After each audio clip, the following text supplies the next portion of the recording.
Thank you. We've discussed today at length much of what went wrong during the withdrawal, and we've heard the witnesses share their stories about those chaotic and frightening days.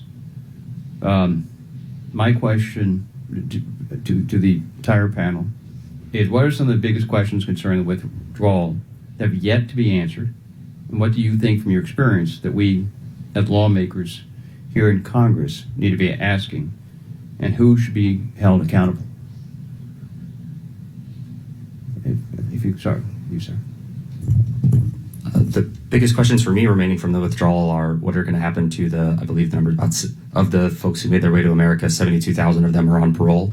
What's going to happen to them? Right, like that question remains unanswered. And the second one is the care team that we've talked so much about that does so well. Their funding isn't secured right now, so the next administration could move away from that, and we would lose all of the lessons learned in the robust public-private partnership that is developed. So those two questions remain very large over this community, and until they're answered, our work will remain largely in this kind of nebulous, difficult period where we don't have certainty whether it's for the Afghans for how they'll continue to live in America, or what's going to happen to this partnership. Okay, Carl. Congressman, I would just say one of the big questions on my mind is how do we help all of these veterans and other volunteer groups hang up the phone? They've been on the world's longest 911 call since this happened, and as we've talked about, they've cashed in their pension funds and retirement accounts, and it is taking a massive toll, not just on their fiscal capability, but on their mental health, and they're not going to quit.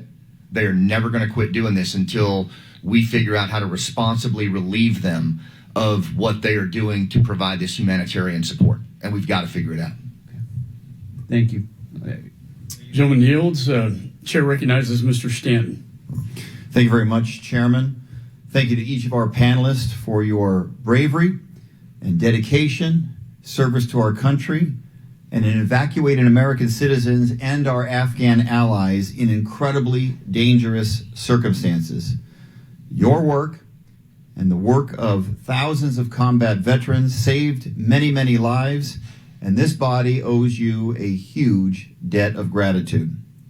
But for tens of thousands of our Afghan allies who we brought to the United States, their arrival was also the start of a nearly 2-year-long bureaucratic purgatory, one that has left them without permanent legal status. I want to draw this committee's attention to one particular vulnerable group. In the weeks before Kabul fell, my team and I helped to evacuate women who served in the Afghan National Army's Female Tactical Platoon. These FTPs, as they're called, were combat soldiers who were recruited, rigorously vetted, and trained by elite U.S. strike forces. These courageous, amazing women risked their lives by going where male soldiers couldn't in a majority Muslim country, searching and questioning women and children in pursuit of Taliban targets. The platoon conducted 2,000 missions, including high-risk and highly classified missions alongside Green Berets, Navy SEALs, and Army Rangers. Their work to support the American mission and their gender makes them and their families a top target for the Taliban. Yet the women from this unit who are now here in the United States, only one has been granted asylum. They have been kept in legal limbo for well past the allotted 180-day deadline, some for nearly a year. These women have done their part, submitted their applications, gone through interviews. Now they are just waiting without information that they are owed. I am deeply frustrated by how uncertain their futures still are. They served side by side with our soldiers. These women put their lives and their family lives on the line to assist the United States. Is this how we repay our allies?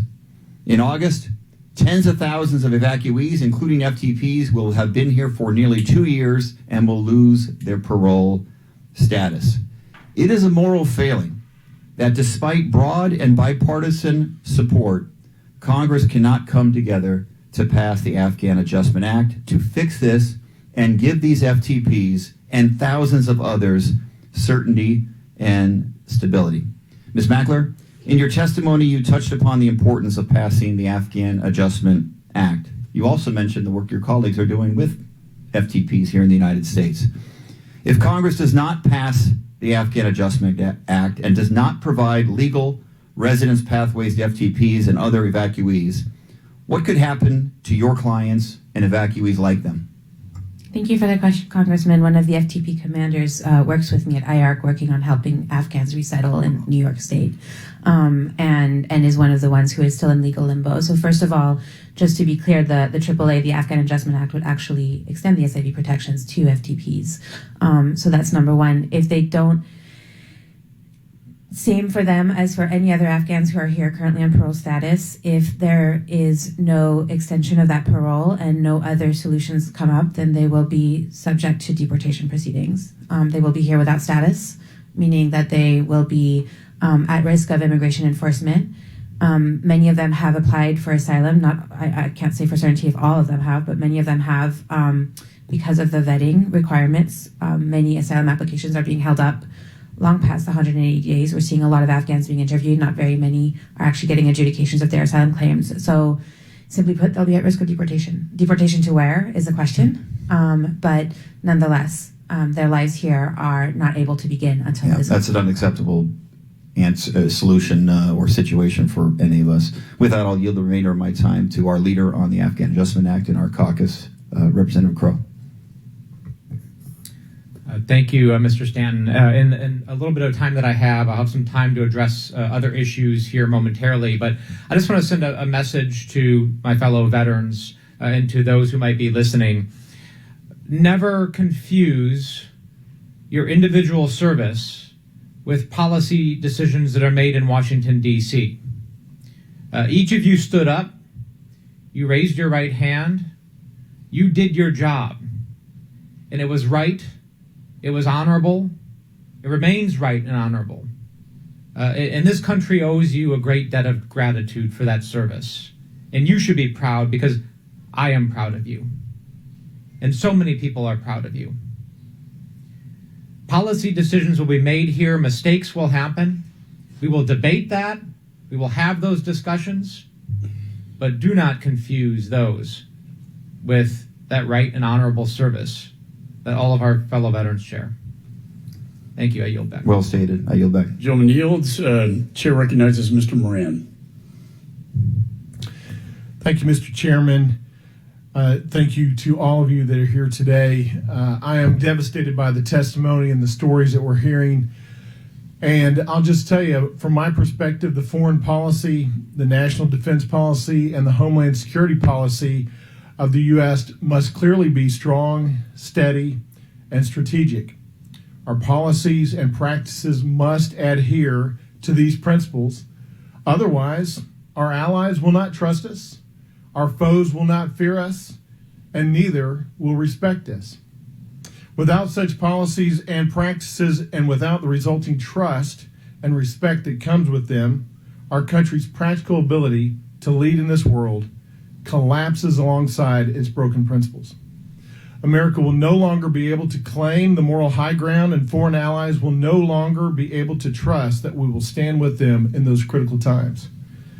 Additionally, I'm convinced that it will incentivize our foes to become more aggressive, and it will disincentivize anyone from partnering with us. Both are devastating to this nation and heightens the chance for additional military conflict and additional loss of both military and civilian life.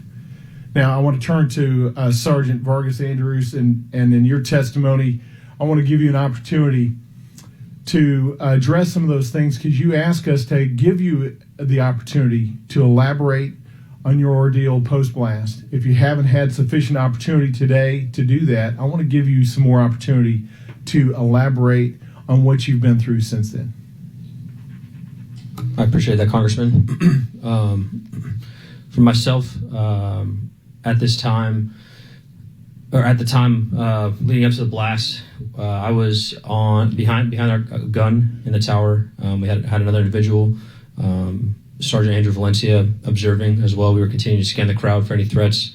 And about 17:30, Staff Sergeant Darren Hoover came and retrieved me from the tower to go gather an interpreter and his family member from the canal. The other half of our team was back staging gear in case we had to pull out quickly.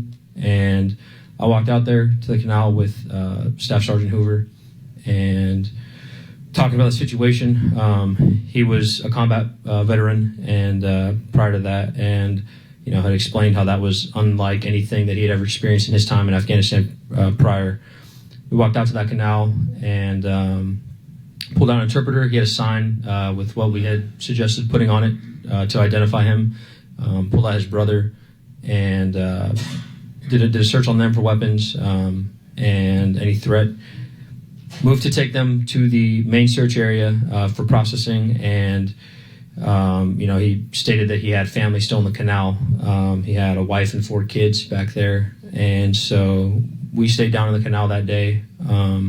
I told him, I assured him that he had proper documentation. I had passports for them, and I assured him that we would do everything we could to pull out his family, the remainder of them. And so that I would stay down there for 20 to 30 minutes and then ensure another individual was helping him while we waited for his family to appear. I stayed down in that canal facing the far side of the canal against the canal wall, and with Staff Sergeant Hoover within 4 or 5 feet of me. About 10 minutes went by, and that's when the suicide bomber detonated. Post that, I opened my eyes. Finally, I knew right away what had happened, and started crawling due to the sound of gunfire from the neighborhood, and started crawling backwards. And over the course of a few minutes, could not. I was overwhelmed by my injuries, and but I was awake and aware. And the other half of our team had just come back. Charles Schilling and the rest of the guys had gone up to the tower to convene and make sure everyone was okay. He asked for bolt cutters that I carried on my pack, ran out there, disregarded his own life, got to me, and him screaming my name and getting to me and throwing tourniquets on me, as well as triaging me along with other Marines, saved my life. He cut open a hole in the fence at the base of that tower and cut down the casualty carrying distance probably by 120 yards at least, and to this day has not been recognized for that. So I wanted to publicly recognize him for that. Him and the actions of my friends that day saved my life, and I'll leave it at that. Back to you. I certainly appreciate that testimony. I know it's difficult for you. Mr. Hong, you were talking earlier about, I think you used the phrase, thank you for hope when hope becomes forlorn. As I recall, that comes from that speech, Duty, Honor, Country. And I want to ask you, when you think of those 3 hallowed words, duty, honor, country, do you think that our withdrawal in Afghanistan met with those principles in that moment? As I said earlier, I think that there's a lot that has happened that's shaken my faith in government. And there's a lot to be desired about the way our government executed that withdrawal.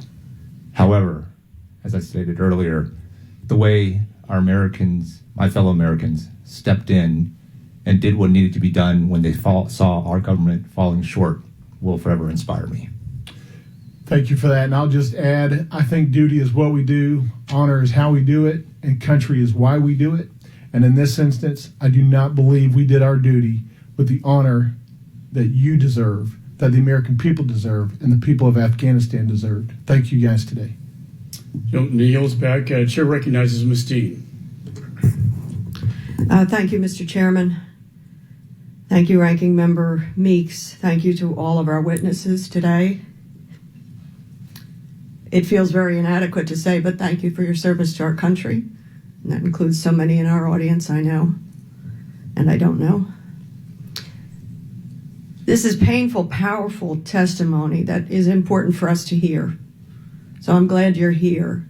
I thank you for being willing to go through this repeated pain. We owe a tremendous debt to all of you. We owe a tremendous debt to the more than 800,000 servicemen and women who served our country over the course of 20 years. More than 2,400 lost their lives, more than 20,000 wounded, And I'm not even beginning to touch those who will never be the same in spirit and following post-traumatic stress. We've lost so many, as you've cited, to death by suicide. I come to this hearing awash with awe in all of you, sadness with the reality of this war and other wars, of course. But I also come to it with great humility, knowing that I can't get near what you do, what you've done, what you've sacrificed. I can't get near it. But I do think this is important to bring out the facts, the truth of the end of this war. As some have cited, it is not over. So I'll start with Sergeant Vargas Andrews. Thank you for your service, your sacrifice. It's inadequate to say I'm sorry. But man, oh man, we are proud of you. I wanted to follow up on two of the questions you wrote in your testimony that I had read, and then you also mentioned it again. You said, ask me about one little girl that I reunited with her family. Would you tell us that story? I would. Thank you, ma'am. I think what I can say is for a lot of people out there, the actions that they had, specifically at Abbey Gate and around the airport, there were a lot of moments to them that were worth the mental strain to the service members. For myself, that first day at Abbey Gate, after we were working to push back the crowds, I was on the ground, and a little girl had squeezed her way through the crowd of about 7 or 8 years old, holding a 4-month-old, I would estimate 4 or 5-month-old baby in her arms, and holding the hand of who I assumed to be her little brother, who was about 4 or 5 years old. And they were all dirty and bruised, tear-streaked faces. And kind of in this chaos, it was just like, I had tunnel vision and saw her, and I was like, I need to help them. It was just a very odd sight to see. And I picked up the baby and the little boy, and she followed me, like motioned for her to follow me. And to get to a safe area away from the crowd, I noticed that the baby's face was blue and purple. And so I went to the nearest person that resembled a medic and started asking if they had a small breathing bag, a BVM, to conduct CPR, because I didn't know if the baby had already passed, but assumed it wasn't breathing, and didn't want to injure the baby by trying to perform CPR on it myself. And the individual, I don't know who it was, I sat there, watched them help resuscitate this baby, and face flushed pink, started crying, and then the little girl started asking for her dad, just crying and tugging on my uniform. I took her back to the gate and could tell that she was asking for her father, and climbed up on the SUVs overlooking the razor wire and held her up, and was just trying to ask her, do you see your dad, like Abba, like trying to, make her understand what I was saying. And she understood, and we sat up there for a minute or two, and in this crowd of hundreds of people below us, she just pointed in the direction, maybe 30, 40 people back, and there's just all these hundreds of people holding up papers, documents, whatnot, and there's this one individual just holding a bunch of family's luggage with his hands on his head, just crying and looking at her. And I was like, that is her dad. And I let the troops down right there at the opening of the gate know to help get this guy through, pulled him through. And the little girl hopped off the SUV and ran to him and hugged him, and he hugged her. Both cried, took and reunited them with the other two children. And he had paperwork for all of those families, kind of showing their pictures and whatnot. And so for me, that was a moment that my personal injury was worth it. And I know those 3 little kids will have a life of freedom and opportunity now because of that. Thank you. There's an expression in the Jewish tradition that I always lean on, even though I'm a person of Catholic faith, and it is, to have saved a single life is to have saved the whole universe. So many of you have done that.